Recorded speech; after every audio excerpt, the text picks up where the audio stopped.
Good evening, everybody. Today we will discuss a new topic, and I hope this would be beneficial for you. Today we will discuss about Mendelism. What is Mendelism? Mendelism is nothing but principles of inheritance.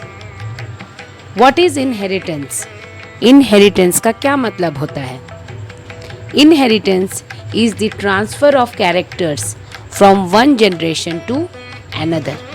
एक पीढ़ी से दूसरे पीढ़ी में जो characters transfer होते हैं उसे ही इनहेरिटेंस कहते हैं. जैसे आप लोगों ने सुना होगा इनहेरिटेड प्रॉपर्टीज़, मतलब कि जो प्रॉपर्टी है जैसे ज़मीन, घर या दूसरे कोई भी चीज़, ज्वेलरी, वो अगर एक ख़ानदान में एक पीढ़ी से दूसरे पीढ़ी में ट्रांसफ़र होता है तो वो भी इनहेरिटेड होता है. उसी तरह हमारे जो कैरेक्टर्स भी हैं वो भी आपको पता है ट्रांसफ़र होते हैं. So this is principles of inheritance which we will discuss today. This was given by Mendel in the year 1866. 1866 में मेंडल ने प्रिंसिपल्स ऑफ इनहेरिटेंस दिया था. हमारा पहला प्रिंसिपल है यूनिट कैरेक्टर. यूनिट कैरेक्टर्स क्या होते हैं? यूनिट का मतलब एक होता है और कैरेक्टर्स मतलब चरित्र, features, properties etcetera. Unique characters यहाँ पे ये है कि हर इंडिविजुअल, हर ऑर्गेनिज्म में कुछ कैरेक्टर्स होते हैं और उन्हें हम यूनिट कैरेक्टर्स से दर्शाते हैं.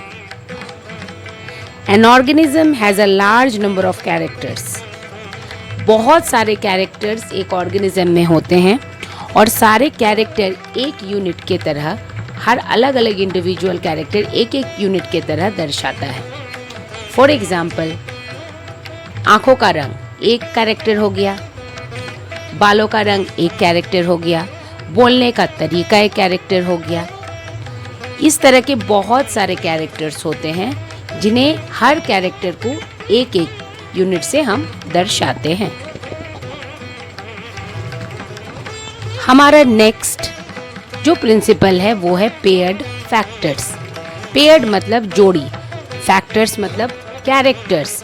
यहाँ पे कई बार इस तरह के वर्ड्स आएंगे जो आपको कंफ्यूज कर सकते हैं. पेयर्ड फैक्टर्स मतलब कोई एक कैरेक्टर जो यूनिट कैरेक्टर आपका है उसमें दो फैक्टर्स होते हैं, मतलब जोड़ी. यहाँ पे टी मैंने कैपिटल लिखा है. यहाँ मैं टी रिप्रेजेंट कर रही हूँ टॉलनेस से. किसी भी ऑर्गेनिज्म में टॉलनेस एक कैरेक्टर होता ही है.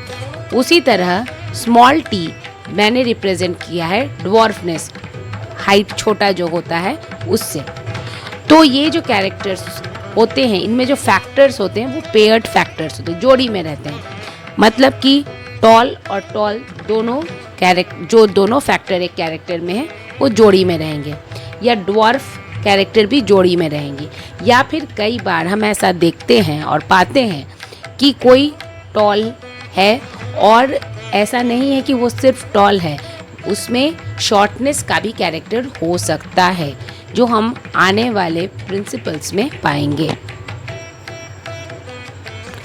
हमारा नेक्स्ट जो प्रिंसिपल है वो है डोमिनेंस.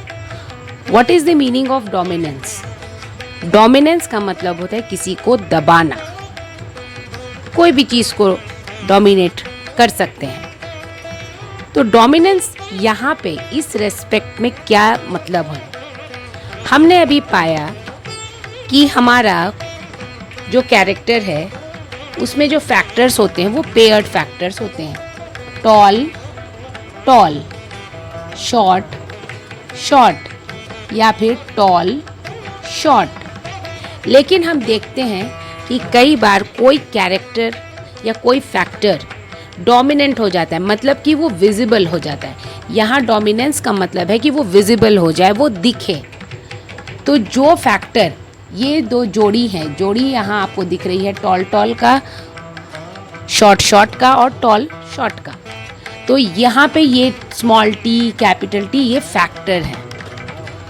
अब यहाँ पे दोनों ही टॉल कैरेक्टर्स हैं, तो आपको दिखेगा क्या, टॉलनेस, ऑब्वियसली टॉलनेस दिखेगा। उसी तरह यहाँ शॉर्ट शॉर्ट फैक्टर्स दो हैं, तो यहाँ पे भी आपको शॉर्टनेस दिख जाएगा। लेकिन जब ये दोनों मिलेंगे तो